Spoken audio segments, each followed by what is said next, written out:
उपराष्ट्रपतींच्या अवमानाचा ठाण्यात भाजपातर्फे तीव्र निषेध। जिल्हाध्यक्ष संजय वाघुले, आमदार संजय केळकर यांच्या नेतृत्वाखाली आंदोलन। लोकशाहीचे मंदिर असलेल्या संसद भवनात उपराष्ट्रपती व राज्यसभेचे सभापती जगदीप धनखड यांच्या झालेल्या अवमानाविरोधात भाजपाने जिल्हाध्यक्ष संजय वाघुले, आमदार संजय केळकर यांच्या नेतृत्वाखाली ठाण्यातील कोर्ट नाका येथे आंदोलन करून तीव्र निषेध केला। यावेळी काँग्रेसचे नेते राहुल गांधी, तृणमूलचे खासदार कल्याण बॅनर्जी यांचा धिक्कार करण्यात आला। उपराष्ट्रपती हे घटनात्मक दृष्टीने महत्त्वाचं पद आहे। या पदाला मान व प्रतिष्ठा आहे, परंतु राजकारणात सर्व पातळी सोडलेल्या काँग्रेसचे नेते राहुल गांधी व तृणमूल काँग्रेसचे खासदार कल्याण बॅनर्जी यांनी उपराष्ट्रपतीचा अवमान केला। उपराष्ट्रपतीचा अवमान हा भारतातच अवमान आहे।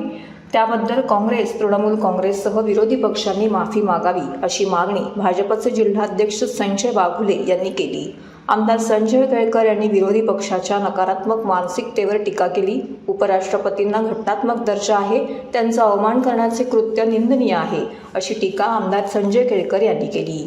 या आंदोलनामध्ये आमदार संजय केळकर, माजी नगरसेवक नारायण पवार, संदीप लेले, मनोहर डोंगरे, मुकेश मोकाशी, सुनील हांडोरे, माजी नगरसेविका सुवर्णा कांबळे, भाजपचे ठाणे जिल्हा सरचिटणीस मनोहर सुखदे यांसह महिला पदाधिकारी, युवा मोर्चाचे सदस्य येथे सहभागी झालेले होते।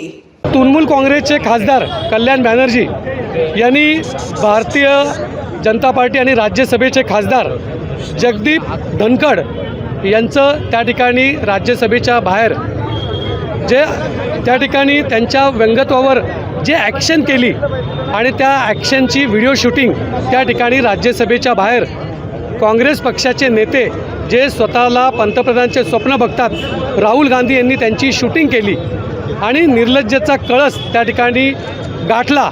आणि त्यामुळे काँग्रेस पक्ष आणि तृणमूल काँग्रेस पक्षाचे खासदार कल्याणजी बॅनर्जी यांचं या ठिकाणी आम्ही निषेध करतो। काँग्रेस पक्ष हा गेल्या स्वातंत्र्यानंतर जो काही रसातळाला आता चाललेला आहे, शेवटचं त्या ठिकाणी जे भारतीय आपलं राज्यसभेचे जे खासदार आहेत धनखड साहेब, त्यांची त्या ठिकाणी जे व्यंगत्वावर त्या ठिकाणी राहुल गांधींनी जी शूटिंग केली, तो त्या ठिकाणी त्यांचा जो अपमान करण्यात आला त्याचा निषेध आणि काँग्रेस पक्षाचा निषेध करण्यासाठी आज भारतीय जनता पार्टीचे कार्यकर्ते मोठ्या संख्येने या ठिकाणी उपस्थित झालेले आहेत आणि त्यामुळे काँग्रेस पक्षाचा निषेध करण्यासाठी आम्ही या ठिकाणी आंदोलन करतोय। काँग्रेसची ही जुनी सवय आहे की एकीकडे संविधानाचा जय जयकार करायचा, भारतरत्न डॉक्टर बाबासाहेब आंबेडकरांचा जय जयकार करायचा आणि दुसरीकडे सातत्याने संविधानाचा अपमान करायचा, संविधान पायमल्ली तोडवायची। एका दृष्टीने उपराष्ट्रपतीचा अपमान म्हणजे संविधानाचा अपमान आहे, या देशाचा अपमान आहे आणि त्याच्यामुळे भरकटल्यासारखं मग काँग्रेस पक्ष असो किंवा त्यांचा जो काही खिचडी पक्ष आहे INDIA, यांच्याकडे एक तर नेता पण सापडत नाही। आता 4 मीटिंग झाल्या त्यांना नेता सापडत नाही, त्याच्यामुळे आता दुसरं काही काम राहिलेलं नाही आणि म्हणून हे ज्याला म्हणता येईल चिल्लर काम जे आहे ते नेहमीप्रमाणे राहुल गांधी करतायत। त्यांनी ते सोडून द्यावं, नाही तर देशातली जनता त्यांना धडा शिकवल्याशिवाय राहणार नाही।